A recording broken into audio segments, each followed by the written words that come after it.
రాజాధిరాజ రవికోటి తేజ రమణీయ సామ్రాజ్య పరిపాలక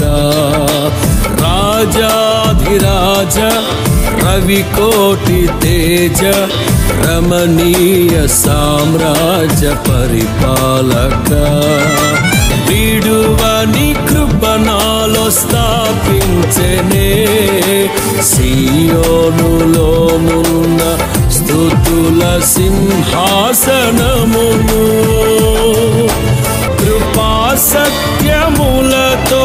కాపాడుచున్నావు దినమెల్ల నీ కీర్తి మహిమలను నేను ప్రకటించెదా రాజాధిరాజ రవికోటి తేజ